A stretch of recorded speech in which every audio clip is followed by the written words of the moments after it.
England, James? No. For me.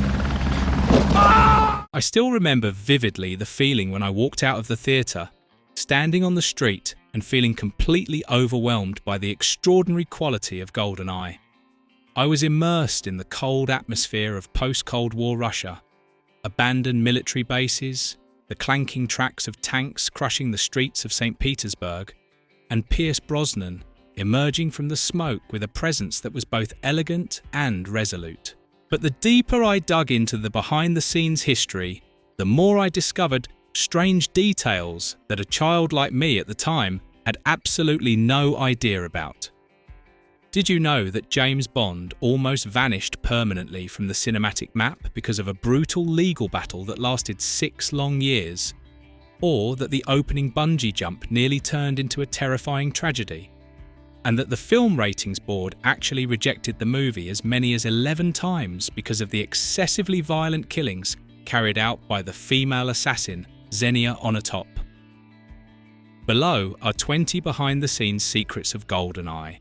The stories behind the glory of Agent 007 that few people have ever revealed. 20. Pierce Brosnan and the brutal contract that stole 9 years of his youth.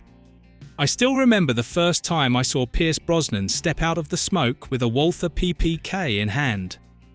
My immediate thought was, this is James Bond walking straight out of the novels. But did you know that in order to reach that glorious moment, this man had to endure a bitter journey that lasted nearly a decade? Rewind to 1986. At the time, Pierce Brosnan was the brightest star on television, thanks to the series Remington Steele. When Roger Moore stepped away from the role, the Bond producers immediately came knocking on Pierce's door. Everything seemed perfect beyond belief.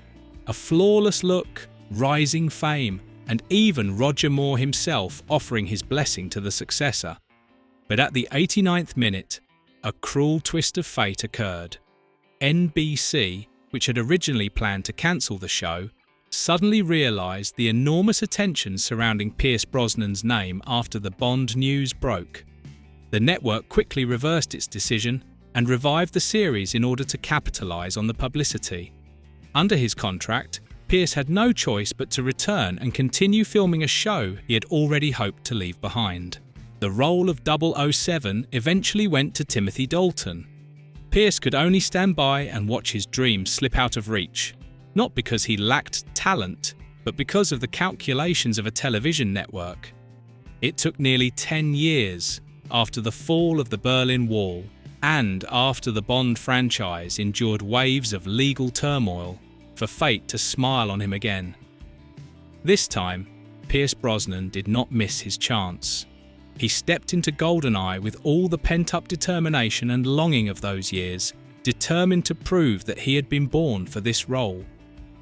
19. Famke Janssen and the breath-stealing scenes that almost vanished from the screen.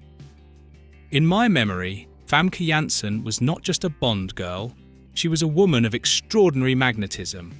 My grandmother and I used to watch GoldenEye together every New Year's Eve, and she adored Famke's strength, elegance, and intense charisma. My grandmother passed away last year, and now, whenever Xenia appears on screen, I can almost hear her laughter and her voice saying, "That woman steals every bit of attention." I still remember the heated debates on old movie forums about the scene where Xenia defeats her opponent by trapping him between her powerful legs. A moment that was both brutal and strangely seductive, shocking audiences at the time. Another sequence also stirred controversy, when General Oromov and Xenia arrive in a Tiger helicopter and Onatopp unleashes a barrage of machine gun fire across the entire area. After the shooting stops, her audible sounds of pleasure make it clear that she is disturbingly exhilarated by the destruction. A detail that makes Oromov's stunned expression far more meaningful. It was precisely this dangerous mixture of violence and seduction that prompted an immediate reaction from the Motion Picture Association of America, MPAA. Director Martin Campbell was forced to trim frame after frame, adjust camera angles and soften certain sound effects to tone down the intensity of the scene. After several tense rounds of edits, GoldenEye ultimately managed to keep its PG-13 rating, a narrow victory that preserved Xenia's uniquely disturbing villainous style without sacrificing the broad appeal of the 007 franchise. 18. The death-defying jump that changed the definition of action. Almost everyone remembers holding their breath, heart pounding wildly while watching the opening scene of GoldenEye. A lone figure dives from the 722-foot-high Berzaska Dam into an eerie silence below. At the time, a child like me could only stare in awe, but years later, when I learnt the truth behind that moment, I felt a genuine chill. There was no CGI, and it wasn't a dummy. It was completely real. The man who performed that insane jump was British stuntman Wayne Michaels. With that leap, he set the world record for the highest bungee jump ever filmed for a movie. For this scene, the crew had only a single opportunity to capture the shot because of strict lighting and weather conditions. I still remember one chilling detail the crew revealed later. When Wayne launched himself off the dam, he nearly missed the target by just a few inches due to the force of the wind. If the angle had been even slightly off, Bond would not have landed on the target platform. He would have slammed straight into the cold concrete wall of the dam. The shot succeeded by the narrowest of margins, leaving audiences around the world stunned and forever changing how action films could open, with a gamble that quite literally put a stunt performer's life on the line. 17. The ironic $80,000 Ferrari repair bill.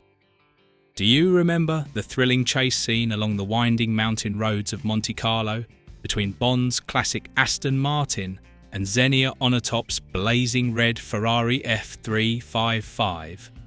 It was a dance of speed, adrenaline, and beautifully chaotic energy between two masters of the road. But behind those dreamlike shots lies a painful story that the producers probably never wanted to talk about again. Because the Ferrari F355 was extremely valuable at the time, and a point of pride for the Italian manufacturer, the production crew had to treat it like fragile glass. However, during one deadly curve, the stunt driver turned the wheel just a little too sharply, and the Ferrari scraped directly against a steel guardrail. $80,000 in paint and body repairs vanished in just a few seconds. Back then, that amount of money could buy an entire house. And do you know what the most bitter part was? Director Martin Campbell later realised that they had already captured all the necessary footage from earlier takes. The final run that caused the accident was actually completely unnecessary, exchanged instead for a 5-figure repair bill that no one had anticipated. Sixth, in the fake yet real recreation of St. Petersburg in England, there are certain sounds that instantly bring back an entire flood of childhood memories, and for me, it is the thunderous grinding of tank tracks across stone streets. Back then, I truly believed the film crew had brought an entire armoured division to tear through the real streets of Russia. It was actually a masterful illusion created by production design. Although the film used real T-54/55 tanks, much of the St. Petersburg you see on screen was meticulously recreated at Leavesden Studio in England. Russian authorities only allowed a few wide shots to be filmed on location because the real streets were too narrow, too crowded, and far too historically valuable to withstand that level of destruction. So the production team rebuilt entire streets, buildings, and even massive statues so Bond could drive a tank straight through them without risking the collapse of an actual historic landmark. No green screens and no crude computer effects, just heavy machinery combined with the skilled craftsmanship of some of the best set designers in the industry. Fifth, in the GoldenEye crew and a tense encounter with the Russian military. Do you still remember those old film magazines where people used to talk about the first movies that dared to cross borders? For me, GoldenEye was one of those milestones. After decades of Cold War tension, this was the first time the Bond franchise truly set foot in Russia to film. But the initial excitement nearly turned into a real diplomatic crisis. During filming in St. Petersburg, things were far less smooth than the script suggested. Local authorities became increasingly concerned, bringing up stacks of permits and imposing strict limitations. The situation escalated when the crew accidentally filmed too close to a restricted military area. The Russian military intervened immediately. Officers appeared, not with weapons, but with cold administrative paperwork demanding the shutdown of the production. Filming nearly came to a complete halt if it hadn't been for intense behind-the-scenes diplomatic negotiations. For a franchise built around fictional spies infiltrating Russia, this time things had suddenly become a little too real for the entire production team. It was a reminder that sometimes reality can be more dangerous and tense than anything shown on the big screen. 14. Pierce Brosnan and the silent bruise of a true spy. Back then, many of us probably had a poster of Pierce Brosnan hanging above our beds, believing he was some kind of superhuman who never felt pain. But behind that elegant and unshakable exterior was a quiet resilience that few people knew about. During the intense confrontation with Trevelyan on the runaway train, Pierce actually suffered a real accident. In the middle of an action moment, he misjudged his landing and slammed his elbow hard against a solid steel rail. Pierce later said he heard a dry cracking sound and felt a sharp pain shoot through his arm instantly. But instead of calling for the scene to stop, he stayed silent, clenched his teeth, and finished the take before quietly leaving the set to ice his arm behind the trailer. The next morning, the bruise had spread and doubled in size. Yet Pierce never complained or told the producers because he didn't want the film's schedule to be disrupted. If you watch that scene again carefully, you may notice a brief moment when Bond tightens his fist and his expression shifts slightly. That isn't acting. It's the real pain of a man determined to prove he deserved the title of 007. 13. Alan Rickman and the fateful refusal that created Sean Bean's shadow. I once had a heated debate with a group of close friends about who the greatest movie villain of all time truly was. For me, that discussion always included the name Alan Rickman. But there was a secret none of us knew back then. The legendary Hans Gruber from Die Hard almost became Pierce Brosnan's enemy in GoldenEye. At first, the producers wanted an Alec Trevelyan with real gravitas, a villain who was elegant yet dangerous, a man whose voice could suffocate his opponent with only a few carefully delivered lines. Alan Rickman seemed like the perfect choice. However, Rickman flatly declined the role because he did not want to be trapped too early in a string of cold-blooded villain characters. Instead of remaining a simple antagonist, Trevelyan was rewritten as a former friend, a betrayed brother figure to Bond. When Sean Bean stepped into the role, he brought a completely different energy. He was less calculating, but filled with bitterness and wounded pride. Trevelyan was no longer just a distant enemy, he became a shadow, reflecting the darkest parts of Bond's own nature. 12. Pierce Brosnan and the decision that cancelled the Paris premiere. Many people assume Hollywood stars are always associated with glamorous red carpets and polished PR smiles. But Pierce Brosnan proved that he was a man of firm principles, even outside the world of cinema. Right before the grand GoldenEye premiere in Paris, a shocking event stunned the French media. The film's leading actor suddenly withdrew. The reason was not health problems or personal conflict. Instead, Pierce wanted to protest France's nuclear tests in the Pacific Ocean. As a long-time environmental activist, he did not choose to release an empty public statement. He chose to act. His refusal to attend was so decisive that only days later the entire Paris premiere was cancelled. This was not a publicity stunt. It was a genuine political statement, showing that Pierce Brosnan did not only play heroes on screen, he also had the courage to stand by his principles in real life, regardless of the pressure from major film studios. 11. The production team's effort to bring real military hardware onto the screen. For children growing up before the age of advanced computer effects, the realism of military machines always held a powerful fascination. But with GoldenEye, the filmmakers pushed that realism to an entirely new level. Instead of relying on plastic models or cheap visual effects, they persuaded governments to allow the use of real military equipment that was still undergoing testing.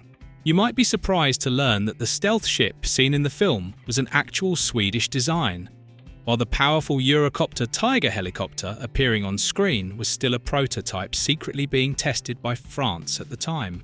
Every scene involving these machines was tightly controlled, but in return, their presence brought a weight and authenticity to the film that no computer-generated effect of that era could truly replicate. In Pierce Brosnan and the anonymous stunt performed for his own father. In GoldenEye, there is a small secret that even the sharpest fans often miss, a charming family connection hidden right in the frame. It appears in a close-up shot of Bond handling his iconic Omega watch. In that moment, the hands manipulating the watch are not actually Pierce Brosnan's. Because the lighting conditions were extremely difficult and Pierce was busy filming another important sequence, the crew had to find a quick replacement. The person who stepped in front of the camera was none other than his own son, Pierce Brosnan. It was a quiet cameo known only to members of the crew, transforming the famous watch from merely a spy gadget into a small but priceless family memory behind the camera. 9. The 007 franchise and its resurrection from the dead after 6 years of silence. If you have ever experienced the feeling of waiting for something you love for so many years that you begin to believe it has been permanently cancelled, then you can understand the mindset of Bond fans in the early 1990s.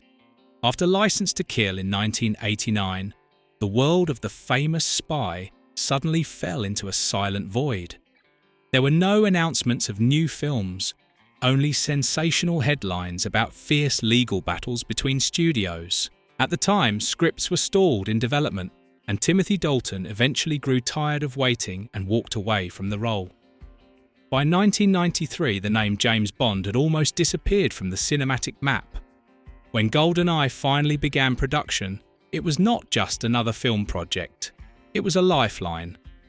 The producers understood that if the movie failed, Bond might remain permanently in the past. But something remarkable happened.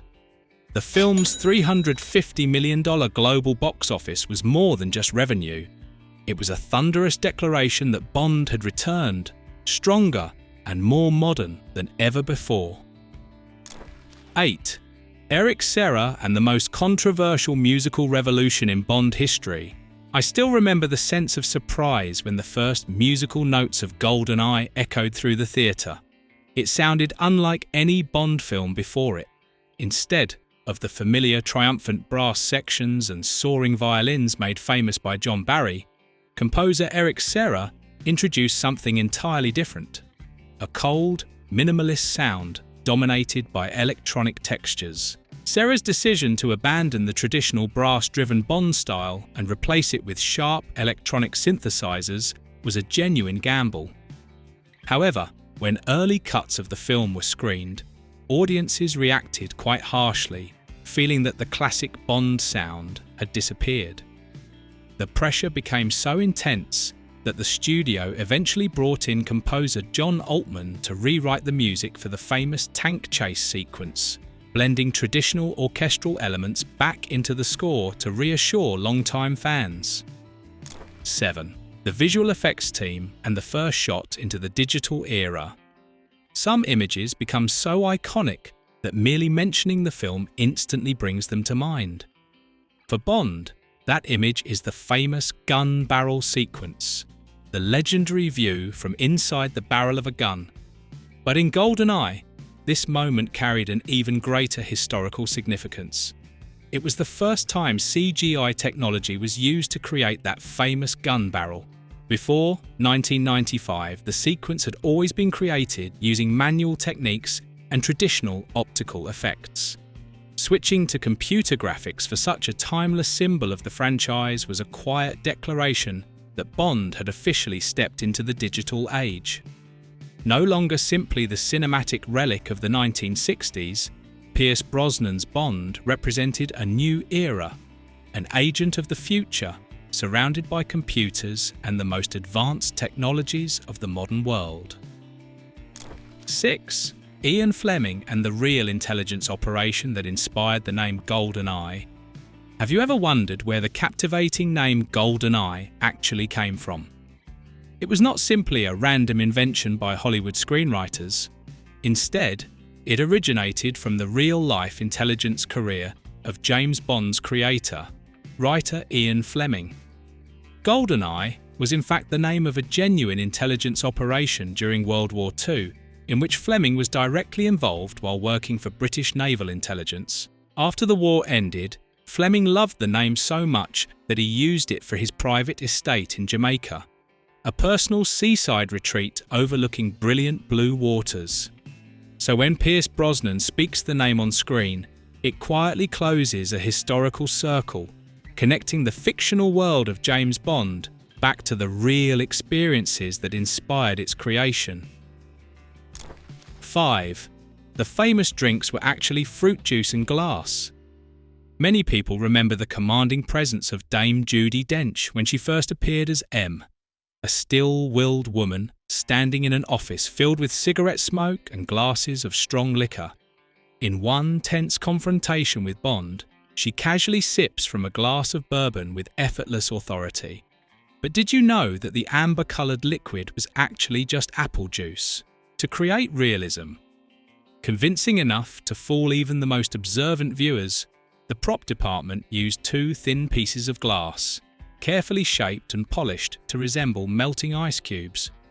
The same trick applied to Pierce Brosnan as well. In scenes where he holds the iconic vodka martini, he was in fact only drinking plain chilled water. 4. The rare programming team and the legendary GoldenEye 007 on Nintendo 64. I still remember those afternoons after school when my friends and I gathered around a bulky television set, gripping the unusual controller of the Nintendo 64 as we immersed ourselves in Bond's world. What's almost unbelievable is that the game which would reshape the history of first-person shooters was originally developed by a small group of relatively inexperienced programmers. GoldenEye 007 was not just another movie tie-in game. It introduced concepts that were groundbreaking at the time: stealth-based gameplay, complex multi-objective missions, and most famously, the legendary split-screen multiplayer mode. With more than 8 million copies sold, the game proved one thing beyond doubt. The influence of GoldenEye did not stop at the movie theatre. It became embedded in the DNA of an entire generation of gamers around the world. 3. Famke Janssen and the deadly driving scenes performed without a stunt double. Do you remember the excitement of watching the intense duel between Bond's classic Aston Martin and the Ferrari F355 along the winding roads of Monte Carlo? Normally, beautiful leading actresses would hand the wheel over to professional stunt drivers in dangerous sequences like these. But assassin Famke Janssen did not. In an entertaining interview with Jay Leno in 1995, Famke surprised audiences by confirming that she personally performed several of the difficult driving maneuvers in that opening sequence. Allowing a lead actor to drive at high speed on mountainous terrain was a huge risk for the production team. Yet Famke Janssen's boldness and strong personality gave the character of Xenia Onatopp a wild and authentic energy that felt almost frighteningly real. 2. The GoldenEye writers and the first completely original Bond screenplay. Before GoldenEye, most James Bond films were based on, or at least inspired by, Ian Fleming's novels and short stories. But by the 1990s, the producers understood that they needed something fresher and more contemporary to reflect a world that had just undergone massive political changes. As a result, GoldenEye became the first Bond film built entirely from an original screenplay. The writers had to construct the story from the ground up, balancing 2 difficult goals: preserving the spirit of Bond while placing him in a new era dominated by computers, satellites, and modern technology. That creative freedom allowed them to create the haunting character of Alec Trevelyan and a storyline built around betrayal at its deepest level. 1. Pierce Brosnan and the $350 million that revived an empire. After 6 years trapped in the darkness of lawsuits and public doubt, GoldenEye was not just another movie. It was a life-or-death gamble for the entire franchise. If it had failed, the name 007 might have remained forever buried in the dusty drawers of film history. But the film's global box office of more than $350 million changed everything. It was not merely a financial victory. It was a powerful declaration that the British spy still possessed enormous appeal in a rapidly changing world.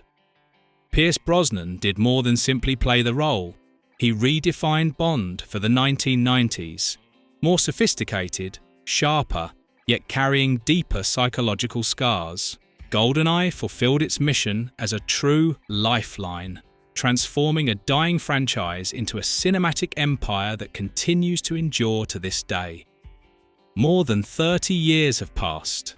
Many things have changed, from special effects technology to the actors who portrayed 007, yet the elegance, grit, and authenticity of GoldenEye remain a gold standard that many action films still aspire to reach. What about you? Do you have any special memories of GoldenEye or of Pierce Brosnan's version of James Bond? Leave a comment below. And don't forget to like, share, and subscribe so you won't miss the next fascinating videos.